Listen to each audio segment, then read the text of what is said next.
Drum roll. I'm excited. Okay. I was trying to eat my popcorn roll. There we go. We on live. Good evening. Welcome to Showtime TV. I'm your host, Omar Rashada. February is known to be Black History Month, and this is part 2. We're celebrating African Americans. And for this evening, we have African Americans in performing arts. And I have some very well distinguished guests this evening. And they all famous celebrities. So I'm so honored to interview all these famous people tonight. So we have a singer, songwriter. She's no stranger to the community, Samantha Hollins, AKA Ghetto Songbird, representing the house. We have actress, stage manager, Trina Watson. Hey! And then we have, promoter, organizer, talk show host, Sonia Jones. Ladies, good evening, and thank you for being a guest on tonight's program. Thank you for having me. Thank you. All right, so what I'm gonna do is I'm gonna have everybody just introduce themselves and let people know what is it that you do. Let's start off with Trina Watson. What is it that you do, and how did you get involved in the performing arts? What led you to be involved in the performing arts? My name is Trina Watson, and what led me to performing arts, I've always been a character. I've always been told that I'm a character. I've always been, I'm funny, I'm goofy, I like to be funny, I like to laugh. And after the military, after I got out, I decided to, do full-time performing art, such as acting. Did a lot with Wilmington Drama League, and a lot of other local churches and production writers. And of course, Omar, definitely. He was one of my first directors when I was like 16. So now that I'm, reuniting with him and, doing a lot, actually stage managing and acting and things of that nature. But I started it because it's my happy place. It's my happy place besides all the other jobs that I do. But performing arts is definitely where I am me and happy. All right. Okay, Sonia, you up. Oh gosh, where do I begin? Community activist. I'm a member of the Belfont Lions Club, Delaware Black Chamber of Commerce, community outreach.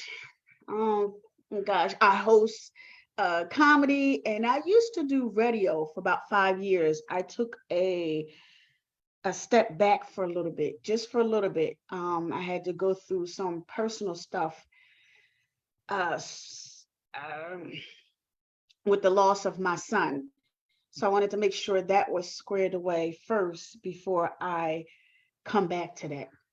But right now I do events for seniors in Wilmington or Delaware only. And I have my food outreach for the less fortunate in Philadelphia only. And that's basically me.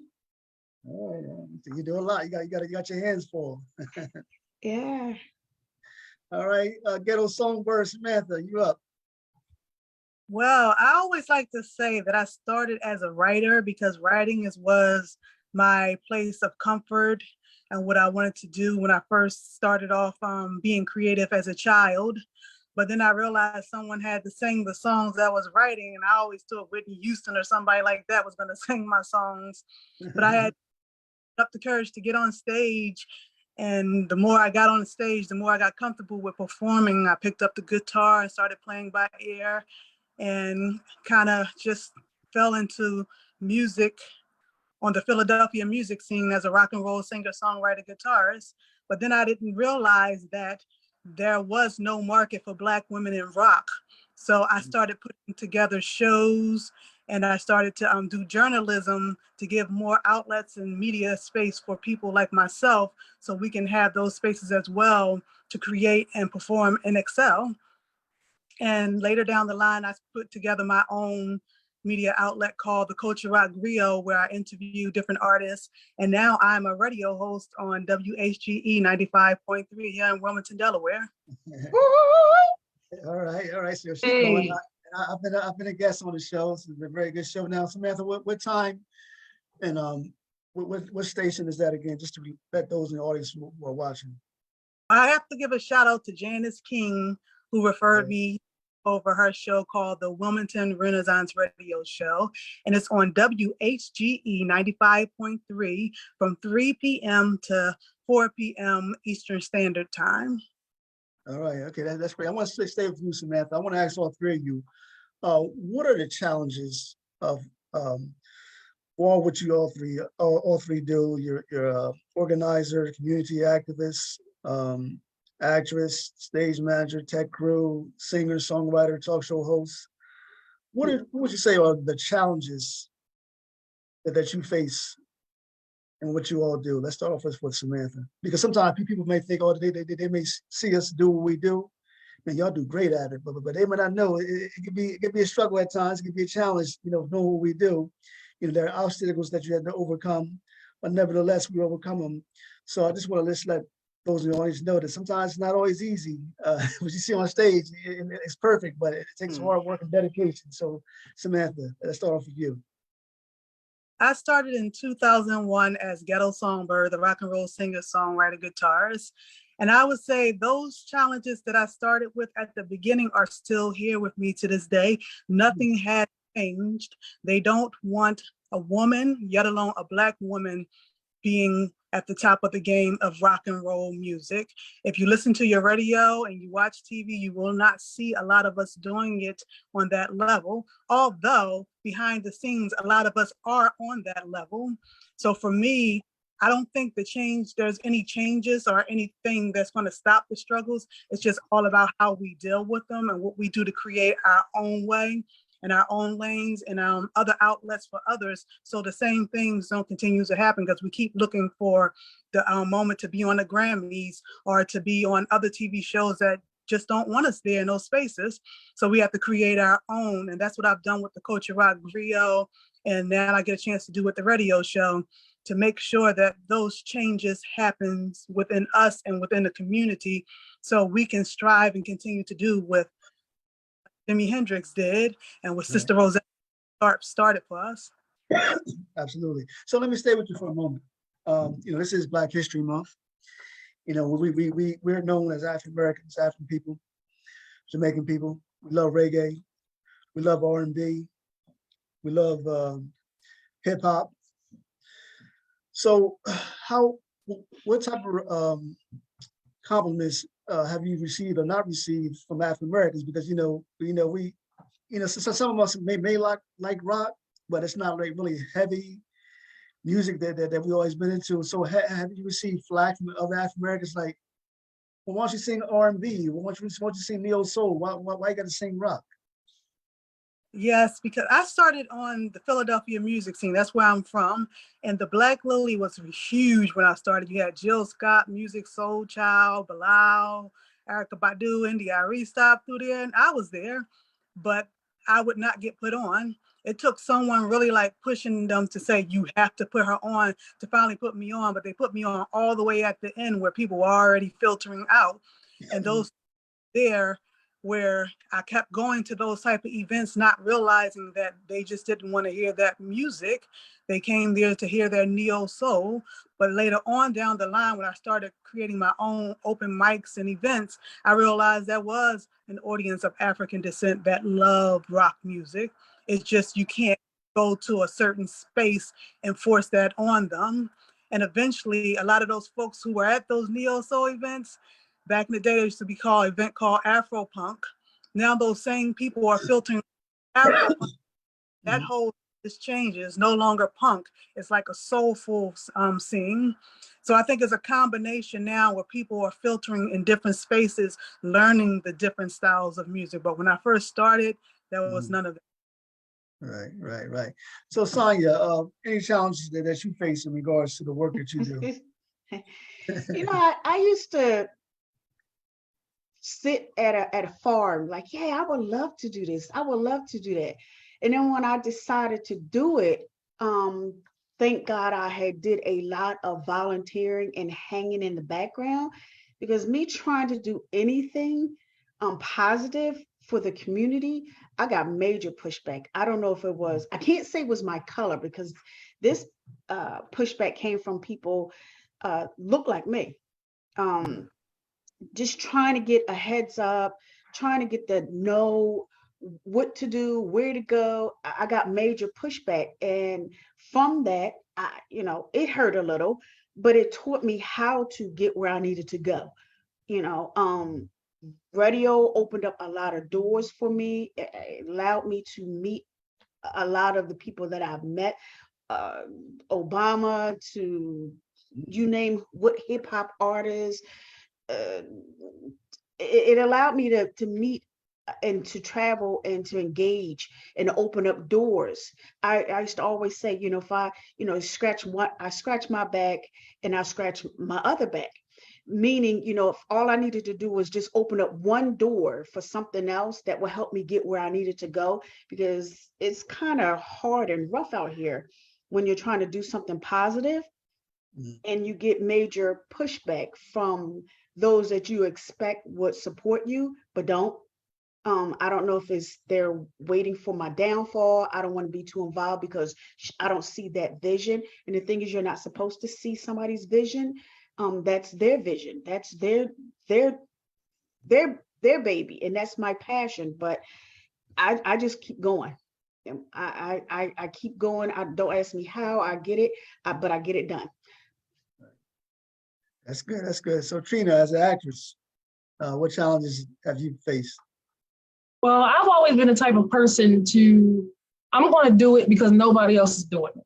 Meaning I root for the underdogs, not I'm not on where it is to be popular. I just want to do it because I love it. In my earlier days of acting, trying to get someone to come to a show, as soon as I said, on one of my shows, as soon as I said theater, they thought white people. So, and I'm in musicals, and a lot of people I found out don't like musicals. They think it's too long and it's a song after each thing. And I absolutely love musicals. I love to audition for musicals because I love to sing and I have that high voice, that musical voice. But trying to get someone to come see me, it was like, we don't do musicals, or we don't like them for white people, or literally they thought like Men in Tights, or things like that. I'm like, no. And in the earlier days, it was harder for people like myself to get the lead roles, but I'm very supportive actress. But now I think that it's no longer a struggle. It is, I'm seeing more of our people in the leadership roles. In the lead roles, and that is wonderful. And it's actually like it's a encouragement to me, somebody who's always been in the background, the ensemble, the supporting actors. But people are actually seeing theater as a all-inclusive. And now it really, really is all-inclusive, from race, creed, sex, and everything, origin. So I think the struggles are now behind us. Right. Sai, I want to go back to you for a moment, because you mentioned something that was very significant. And look at your Facebook posts, you always have things to say about your son and how his life was taken. So as a mother, I just wanted to ask you, you stay active. You never let your guard down. How have you managed to do what you do despite with the loss of your son? You keep going. So what gives you the will and the power to say, you know what, I'm going to keep going? Because you're a strong lady. I don't take that for granted. It's kind of interesting when it happened. I literally was traveling after we buried my son. So literally after we buried my son, I was traveling, meeting with the Floyd families, the Jacob Blakes, the Breonna Taylors. I was meeting with these families after my son had died. It wasn't until close to court hearings for this young man that it started hitting me. Oh, shucks. I am never, ever going to be able to see my son again. And when reality sat and sunk in, depression became my best friend. Suicidal thoughts were literally running through my veins. I wanted to just, as we put it, tap out. That's the wrong choice of words. I literally wanted to die. I went to see a grievance counselor. It helped a little. Actually, it helped tremendously. But it wasn't until I had to sit isolated and I heard God ask me, did I really want to die? And I thought about it and I said no. And there was like a burden that was lifted from me. The pain still sits, but knowing that I no longer want to be in that depressive mode at that moment or anytime pretty much gets me through. Making sure my son's killer spends about as much time as he can behind bar pushes me. And I can't do it from the grave. I can't represent my son from the grave. I literally have to talk myself through these things, but it wasn't easy at all. It really wasn't easy. I really thought that God didn't like me. It was a torture, but I would interview families who were in my situation and I would tell them, I don't know that pain. I know pain. We've all lost a loved one. We know that pain of death, but to lose a child was a different pain. And that pain, I don't wish on anybody.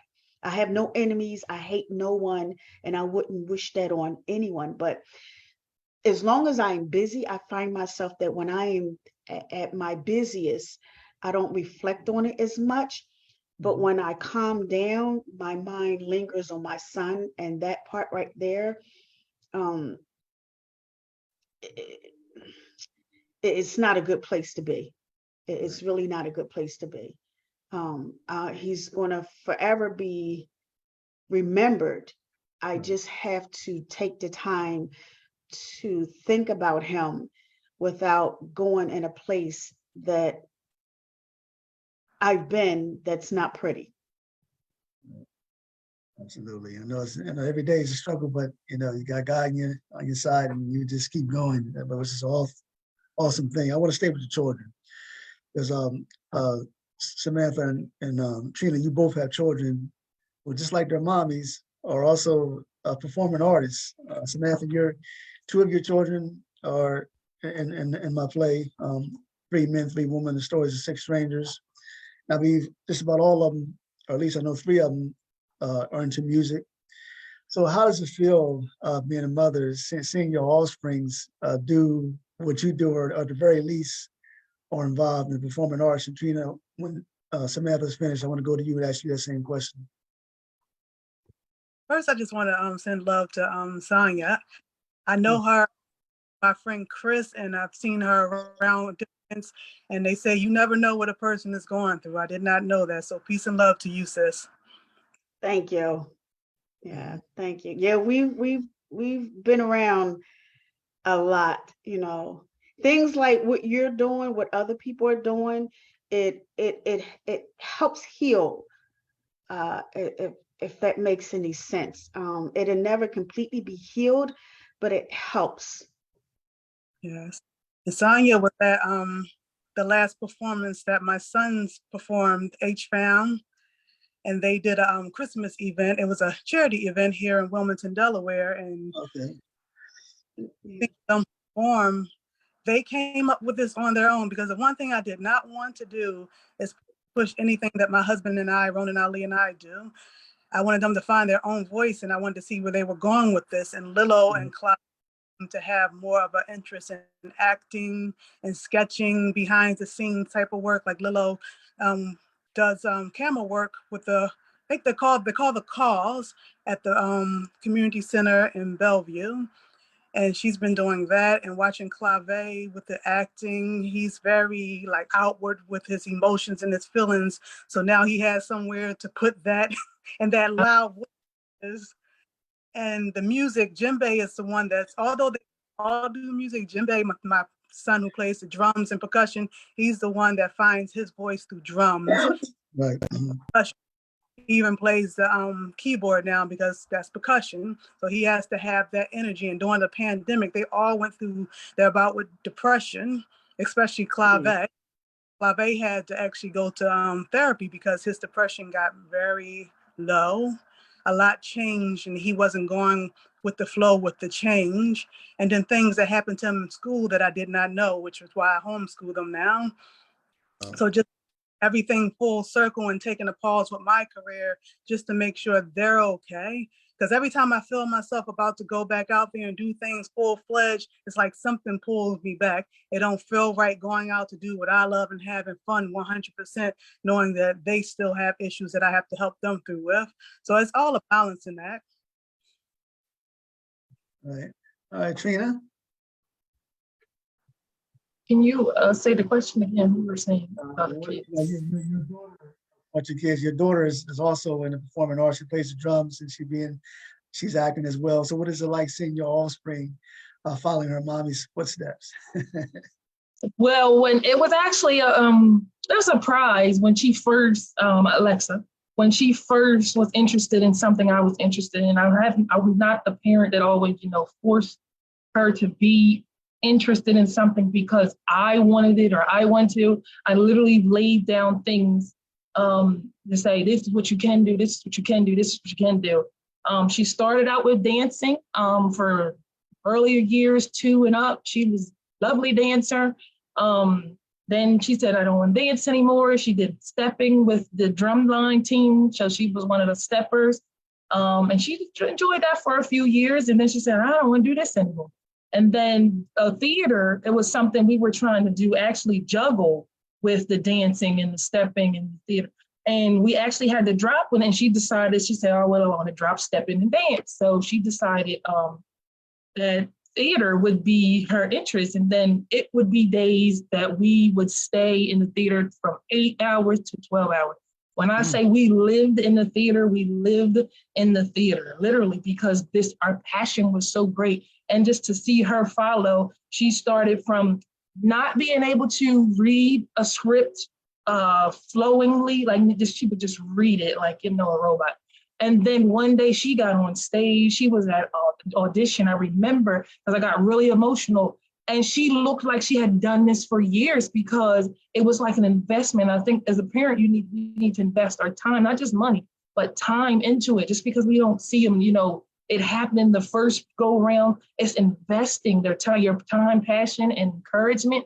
And then one day they're just like doing it and flipping and flying and reciting and, enunciating. And I'm behind stage. I got to go on next. I'm like, I can't believe it. And she knew what time to go on. And because we had done this, we had, spent hours in the theater.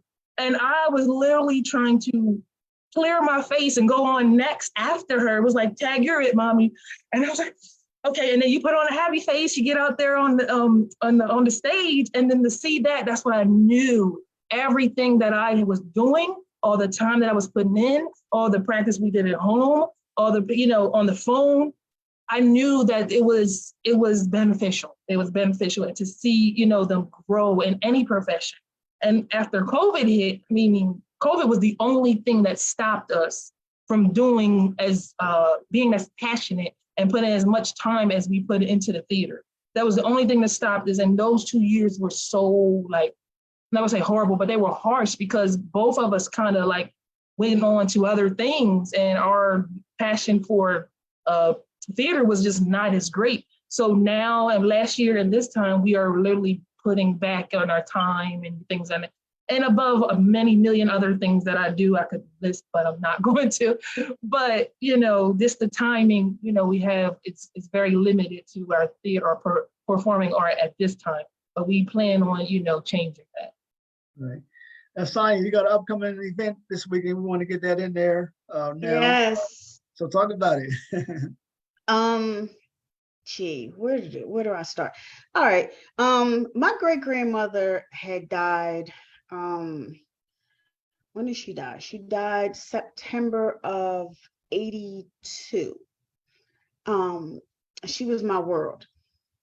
Years passed, and everyone is doing events for the less fortunate. They're doing events for children, book bag drives, Christmas, Thanksgiving, but no one was doing anything for the elderly.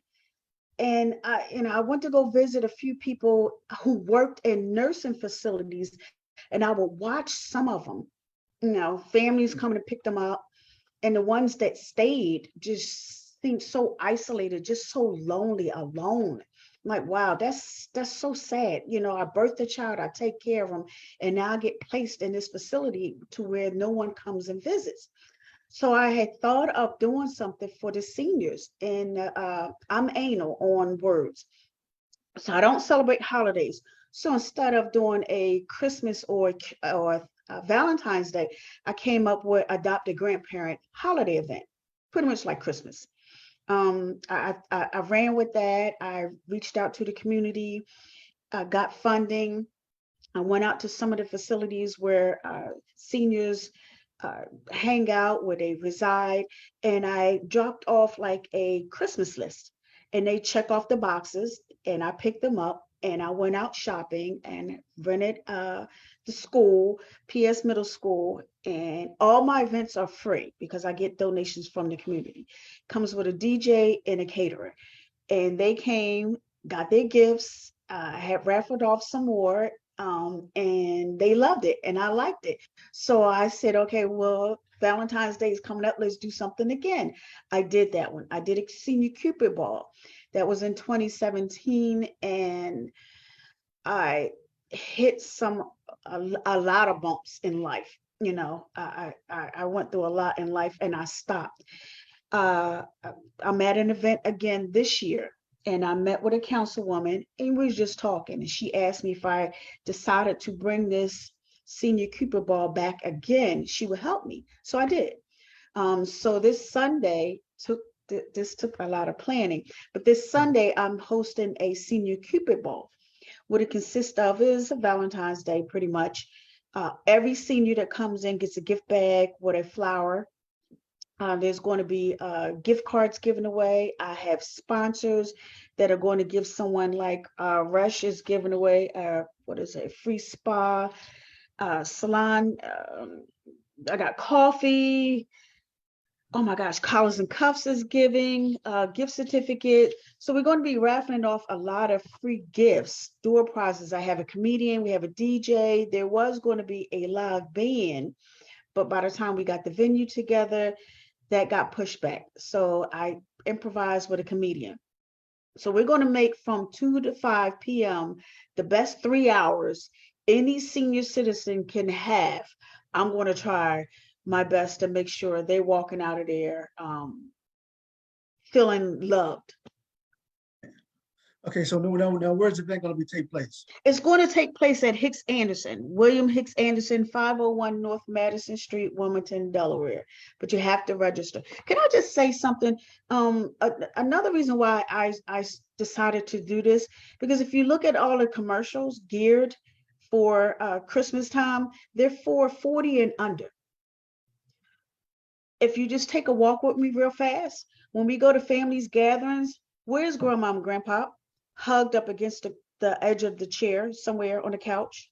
When we come in, we always acknowledge their presence, but then we spend maybe about 5 hours in the same house with these people.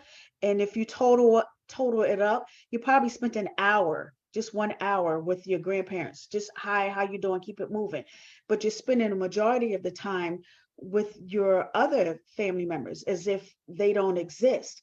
And it's like, why have them there if you're not going to engage with them fully? You do have some grandparents who are active, but vast majority are sitting hugging the corner of a couch somewhere, just watching everybody having a good time, laughing and joking.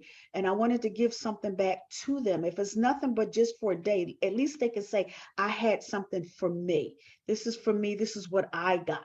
I want them to feel like a child, like a kid, just feel love and wanted all at once. So again, Senior Cooper Ball is this 20 to 26 Sunday from 2 p.m. to 5 p.m. William Hicks Anderson Community Center. Everything is free. You have to sign up.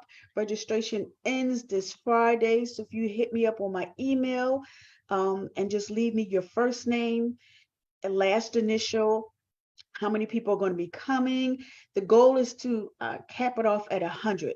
So my email address is one mic, one voice, 1@gmail.com. That's ONEMICONE, the numerical 1@gmail.com. Okay. And I was just wondering, in terms of transportation, or they had to get there on their own, or is there transportation? Generally, the seniors, they can get that from paratransit. If Okay. they're in a some sort of facility, there is pretty much transportation provided from where they reside. Right, right. Okay, that's awesome. Trina and Samantha, you're both, you do something which I admire very highly. Both of you are entrepreneurs. Trina, you have your own janitorial services, and Samantha, you do the arts full time, which is awesome. I really, I'm trying to get there. Oh, okay. Well, so what is the importance? How important is it for you both? Or and Sonia, if you want to chime in as well, to be entrepreneurs where you run your own business, whether it's in performing arts or not, but just having your own business is very significant. You are the CEO and founder, the president of your own business, and that says a lot. So if anybody wants to go, they can go. I'll go. Love what you were doing. That's so amazing, man.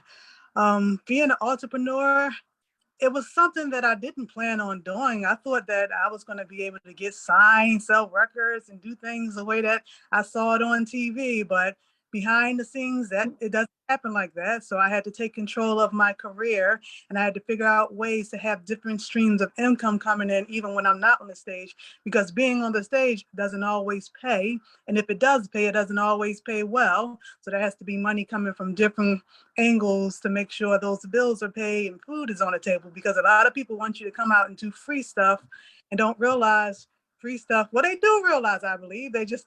They don't think about how an artist has to survive, and we have to survive too. So just bringing everything to the center and bringing it all together and putting it under one umbrella and calling it something, for me, is the Culture Rock Griot and my husband company, Warriors Love Entertainment. We work hard to just maintain our goals and our calling.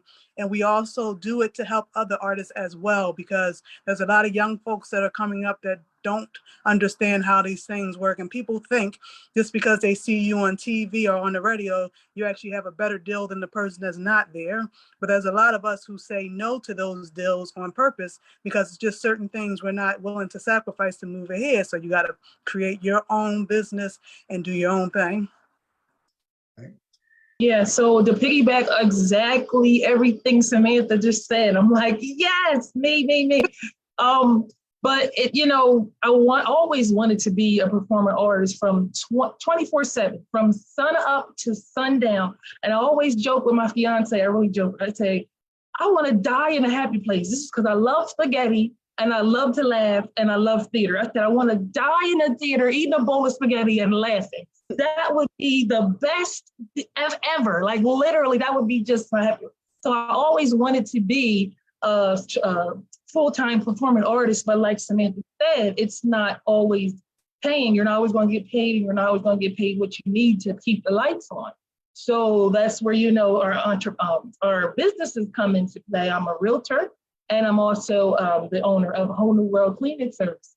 And little did I know at the time that starting both of those businesses was going to be the most strenuous and difficult. However, each day, because I didn't give up, that I am where I am now, because I wanted to give up a long time ago. It's like, I want to do this. I want to perform, but not work. I want to perform because they say when you're doing something you love, you're not working, and that's performing artist, that's acting. But my businesses now, the more I prayed, the more I kept faith that God was going to provide. Even just the other day, I asked my fiance, I said, maybe I should just get another part-time job, because I just recently left DMV, motor vehicle, last year, so I could put my full-time into my businesses. And it wasn't moving as fast as I thought it needed to move. And I wanted to, and the DMV money started dwindling away. I'm like, but these light bills still do electricity, and I still need to be a mom and cook and provide clothing. So I asked my fiance, I said, maybe I should just get a part-time job. he was like, you took a leap of faith and left DMV. You took a leap of faith that God was going to provide. So why would you doubt him and then go work again? You have your own business. And he reminded me like, oh yeah, that's why I did it. So just because he did that, it's like literally after he said that and reminded me, because sometimes we need people to remind us. And just because he did that, literally the business is going faster than it ever has. Like it's doing very well. It's doing very well. Could it be better? Heck yeah. But that's why, I work every day, and even my daughter, she's, being interested in helping work and, talk to people, appointment setter and cleaning materials and things of that nature. And she's even asking questions, the hard questions. And I'm like, but you're only 12. Okay, let me tell you, because you need to know. And when it comes up later in this the conversation, she's able to, oh, my mom said that this, and I learned this because my mom, and that makes me so like, yes, I'm doing it for a reason. I need to keep going. So juggling businesses, I dropped one, but juggling businesses, it is a struggle, even because when I want to do my performing art is 24/7, but the businesses are what's paying the bills, so I can be able to do that soon enough down the line. God's help. That is awesome. That's definitely awesome. Like faith is the start. It's definitely the start. I want to ask Sonia and Samantha a question that I sometimes get as a talk show host. How do you go about picking your guests? And Sonia, although you're not doing talk show host anymore, but you've been doing it for a good minute. So I want to ask you two both the same question that people ask me. How do you go about picking your guests? Go ahead, Sonia, you first. Well, okay. How do I have been, oh God, I have been approachable for years. A friend of mine, actually the host who's going to be hosting my Cupid Ball, is a celebrity host. So when he would go certain places to meet certain, celebrities, he would invite me. And it just became natural to just walk up to people, hey, how you doing and stuff. But I actually got into radio, uh, the opposite way, not wrong way. I was asked to come in for an interview, just like now, to discuss what it is I'm doing in the community, how'd you get started, what are you doing? And right after that, what started off with two guys, ended with two guys and me. Literally after the interview, those two were discussing, bringing me on. They brought me on, and I just figured, so far, all of the people in the entertainment business, the community activist people that I have met along the way, let me pull them in for interviews. It started off with music. I was just playing just general music, and then I had a guest come on who said, we need to start hearing things more about positive things that are going on in the community that are of substance. And I was like, oh, you know what? That does make sense. So I stopped playing music and I just started going for bringing people on. I didn't have a particular way. It was just, I just played it by ear. I would call whoever on a spare of the moment. Hey, I see you're in town, get ready to do this play. Can I bring you on? I've had comedians that flew in for whatever engagement, freeway and comedians and political figures. It was just what I wanted to discuss or what was important at that moment. Election time's coming up. Let me grab some of these political figures and find out, what is it about you that makes you want to run? What is it about you that somebody will want to vote for you?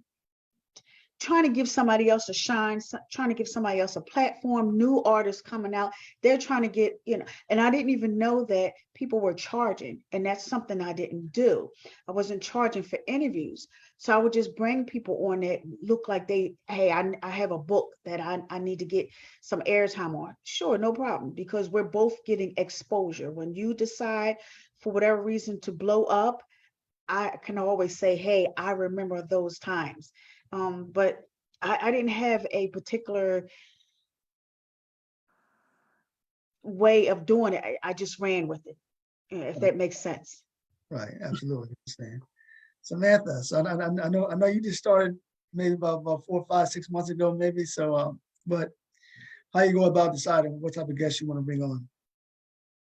As a writer, I am a very huge researcher and I'm a fan of music, art, and culture.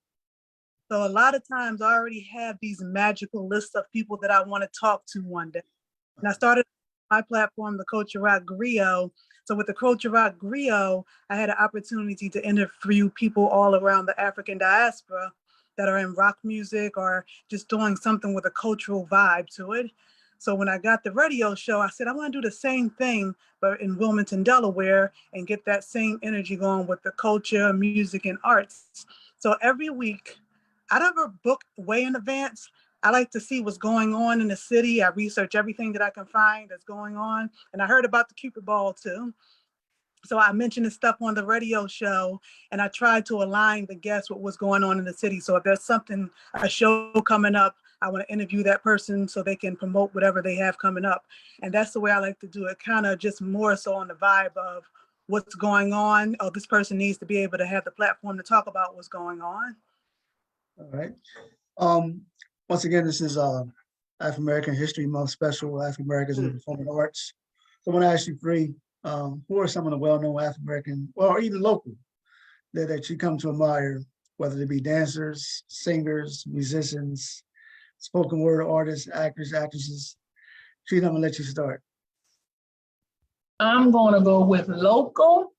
And I didn't really invite them to watch this tonight, but they're going to hear this. But my local artists that I admire and I literally encourage me, I let them know. But I've acted on stage with them, beside them. They were for summer moves on dances in theater.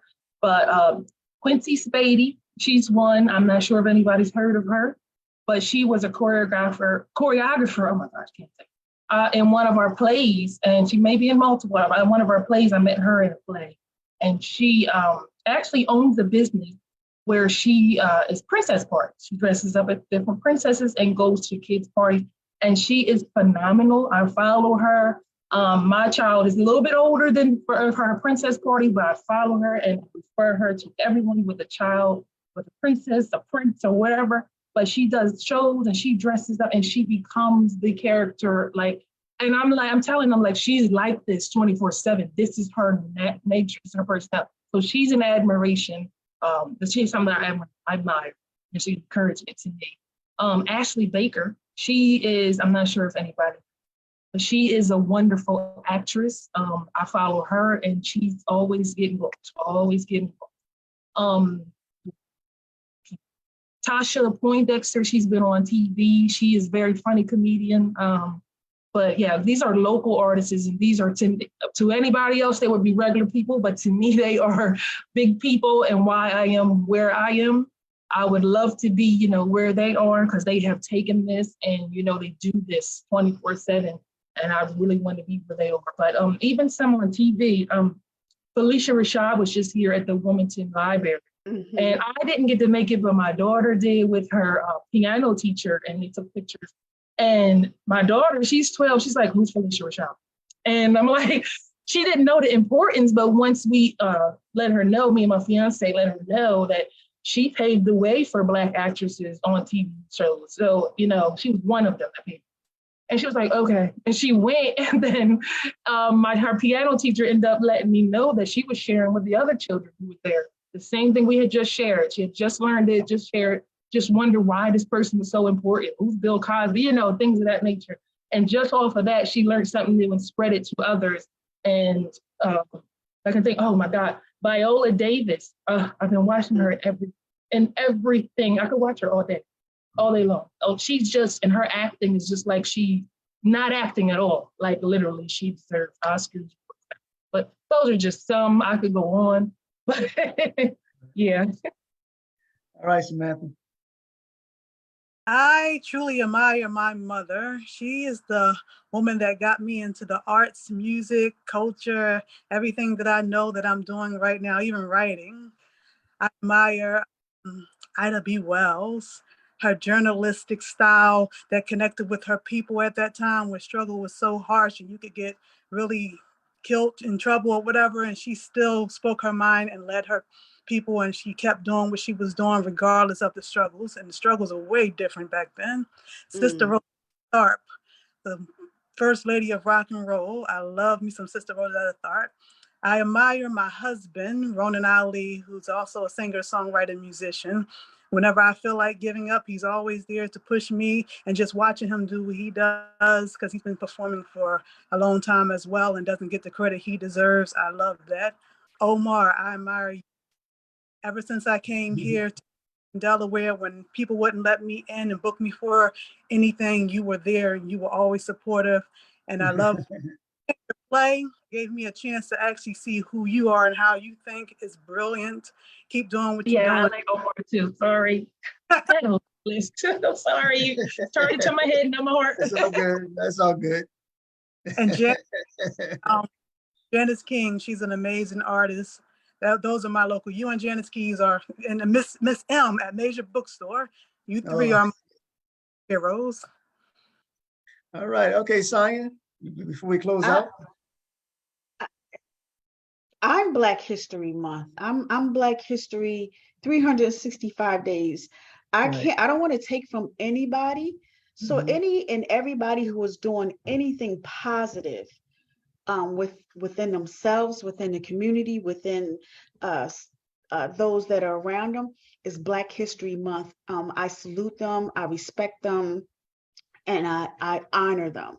I can't pick and choose because there are multitudes of them out here surrounded by us who are Right. doing something positive every day. The local baker, your teacher, the lawyer, the doctor, the bus driver, anybody that's spewing anything positive that's trying to enlighten and encourage somebody. Your Black History Month, 365 days. I can't say I'm going to honor you just in February when we do things outside of the month of February. Yes. Okay. All right. So we're gonna close out. So any last words that anyone you want to say, any special announcements, you want to how people can contact you, promote your business. So let's start off with Sonia. Again, my senior Cupid ball. I'm so excited for that one. That is this Sunday, February 26th at 501 North Madison Street, Hicks Anderson Community Center. All of my events that I do for the seniors are free. All of my events that I do for the less fortunate are free. You just have to register. It's from 2 to 5 p.m. Again, dresses, hey, just come in here presentable. There are gift giveaways. There's a caterer. We got a DJ, comedian. I'm gonna be on the dance floor with my 5'6", 12-inch heels on. I'm hoping everybody else gets on the dance floor. And if everything goes well, I'll be doing some comedy at DSU. Probably in June, Delaware State University HBCU. So I'm so proud at that one. And sometime in April, my goal is to bring radio back again, but be a little bit harder and stronger than what I was before. So, if you want to sign up, you of course hit me an email, register by email, one mic, one voice, 1@gmail.com. That is ONEMICONE voice, the numerical 1@gmail.com. Thank you. All right, Trina. Yeah, so this Saturday, I'm pretty excited about this Saturday. This will be my first time, but it's the second annual Spending Black Matters Marketplace. They did it last year for the first time, and it was turned out great. Thousands of people came. So I'm going to be a part of that this year on the 25th, that's Saturday the 25th, from 12 p.m. to 6 p.m. at the Wilmington Library. So I'll be there with my table for Whole New World Cleaning Services and also my real estate, and I am also a notary too. So if everybody wants to come by, I know a lot of events are happening on the 25th. However, we will be there from 12 p.m. to 6. p.m. So if anybody could just stop by, just for stopping by, you can be entered into a raffle to win a free gift basket, and it is full of stuff needed to clean your home and to make it lovely. And we have some hand creams. And then there's going to be a second drawing for a gift card. And it goes towards any service of ours for Whole New World. So I'm pretty excited about that because spending Black does matter. So it's going to be a multitude of people there, a multitude of shops and jewelry and fashions and everything, and all, Black owned business. So I'm excited about that. So everybody, I think, should come through. And I could be reached on a multitude. I have 3 numbers, 3 different things. Like I said, even if you reach me on my Facebook at Trina Watson, you can reach me for any service you need, such as home cleaning and the real estate work and performing arts. All right, Samantha, close us out. Well, you can catch me on the Wilmington Renaissance Radio Show here in Wilmington, Delaware at WHGE 95.3 FM Saturdays, 3 p.m. to 4 p.m. But right after that, I'm going to shoot on down to the Academy for Peace with Omar Rashada's African American Art Celebration. And I'll be performing an acoustic set there. And you can also find me on Instagram under Ghetto Songbird and on Facebook under Samantha Hollins, as well as Ghetto Songbird. And please check out the CultureRockGriot.com. I also have an Instagram page for the Culture Rock Griot. And I'm going on tour this spring, summer. So you'll catch me around somewhere. Peace and love. All right. And once again, celebrating African Americans in the arts this Saturday, February 25th, from 3 p.m. to 6 p.m. at the Academy for Peace, 203 North Market Street, Wilmington, Delaware, 19801. We're going to have singers, dancers, musicians, actors, writers. It's going to be a great, great time. So thank all 3 of you ladies for being a guest this evening. It was a wonderful show, and I look forward to bringing you back on future shows. So stay blessed. Happy History Month. As Tanya said, 365 days a year. So that's great. So everybody, please like and subscribe. God bless and stay safe. Take care, ladies. Thank you. Thank you. See you. You all. Peace.